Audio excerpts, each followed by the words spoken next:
3,000 tourists walk into Bali's sacred monkey forest every single day. Most leave with photos. Some leave with bite wounds, a staff member's reassurance that the monkeys were very clean, and a medical bill north of $40,000. Because up to 90% of those macaques carry a virus most visitors have never heard of, and the treatment clock starts the moment teeth break skin. Tucked into the heart of Ubud, the sacred monkey forest sanctuary sprawls across 12.5 hectares of dense jungle, ancient stone temples, and winding paths. More than 1,260 long-tailed macaques roam its grounds, moving in tight family troops and loose gangs that have learned to navigate a steady stream of outsiders. Before the pandemic, the sanctuary drew about 3,000 visitors each day.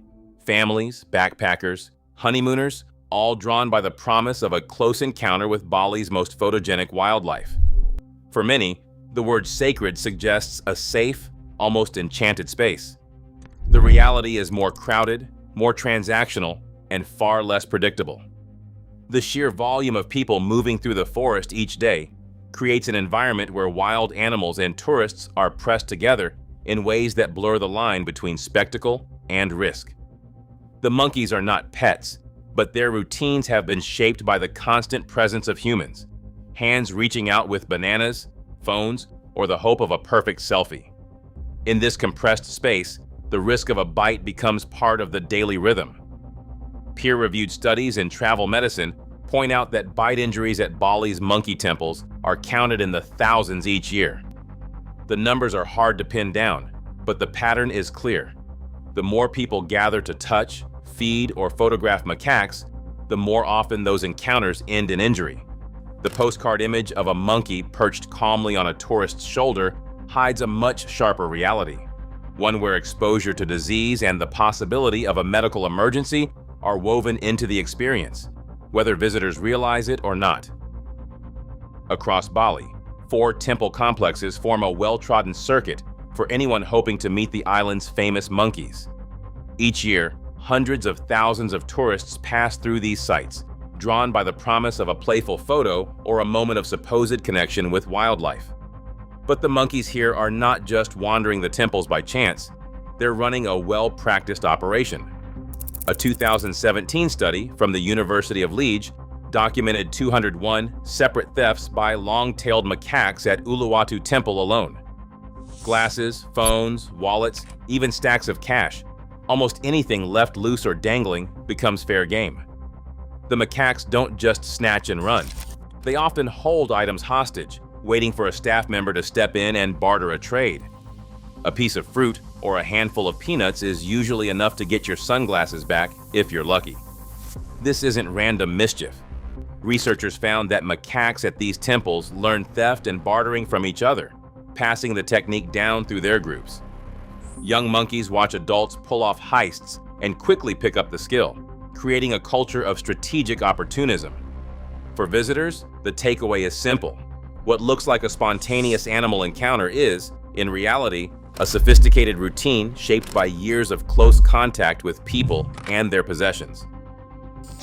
On a sunny Sunday in September 2025, the McDonald family from Sydney joined the crowd at Ubud's monkey forest, treating Father's Day as a chance for a little adventure. Lorena, their 12-year-old daughter, wandered the winding paths with her parents, surrounded by the chatter of macaques and tourists angling for the perfect photo. The outing felt safe enough until a monkey lunged and bit Lorena on the neck. Shock gave way to confusion as staff hurried over with first aid supplies. Their words were meant to calm. The monkeys were very clean. But for the McDonalds, the reassurance rang hollow. Uncertain and shaken, the family left the sanctuary for a local clinic. That's where the true gravity of the situation set in. The wound needed to be flushed, then injected repeatedly with rabies immune globulin and vaccine, each shot delivered directly into the puncture. The process was painful, slow, and expensive. By the end of the ordeal, the bill totaled more than 6,200 Australian dollars. What began as a family holiday photo op had turned into a medical emergency, with the cost and anxiety lingering long after the trip ended. Herpes B virus, known to scientists as cercopithecine herpes virus 1, is carried by 80 to 90% of adult long-tailed macaques. These are the very animals that crowd temple paths and climb onto tourists for photos. To the untrained eye, a healthy-looking monkey seems harmless, its fur clean, its eyes bright. But appearance tells you nothing about what it carries. Herpes B rarely passes from monkeys to humans, but when it does, the outcome can be devastating. The virus attacks the brain and spinal cord, causing fatal encephalomyelitis in most untreated cases. There is no outward warning. A macaque that looks calm or curious may still be a lifelong carrier. Every close selfie, every moment with a monkey perched on a shoulder brings the risk of saliva, a scratch, or a nip. The danger is not visible. It travels in the space between skin and fur, in the seconds when a wild animal's patience runs out and the line between pet and pathogen disappears. Rabies is a disease with no second chances. Once symptoms begin, survival drops to zero. But with rapid action, the risk can be erased.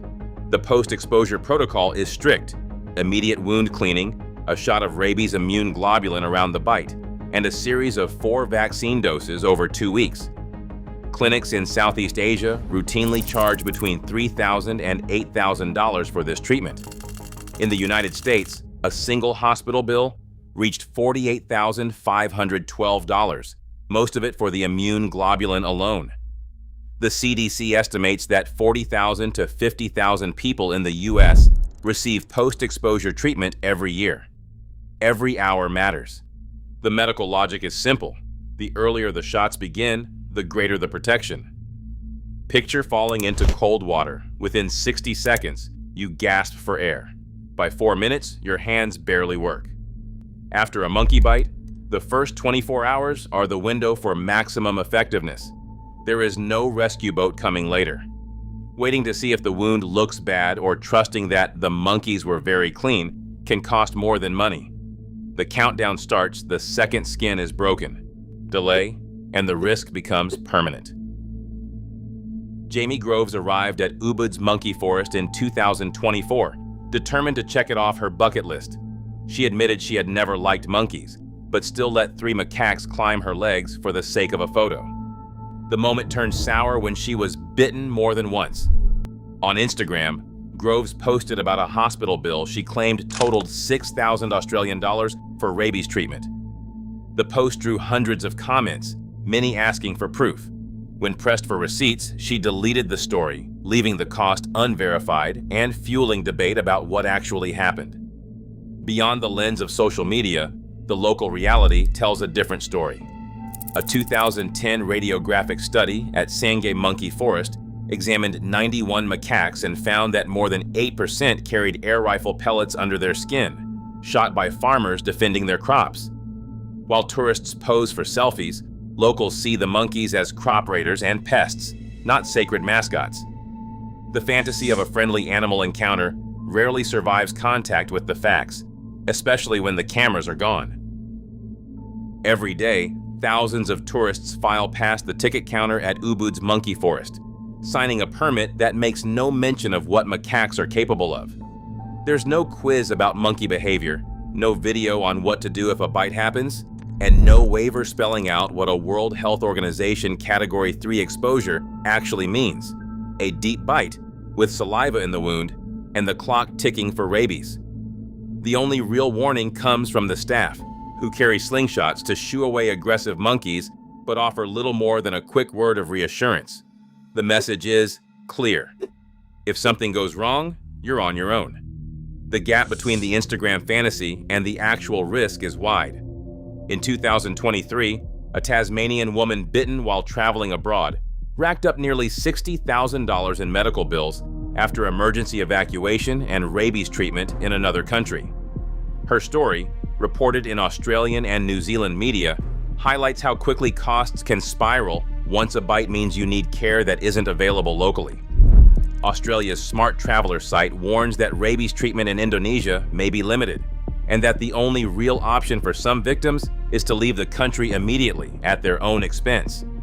Standard travel insurance policies may cap medical evacuation at $500,000, But exclusions and sublimits for animal bites are common. For anyone planning a monkey encounter, the fine print matters as much as the entry ticket.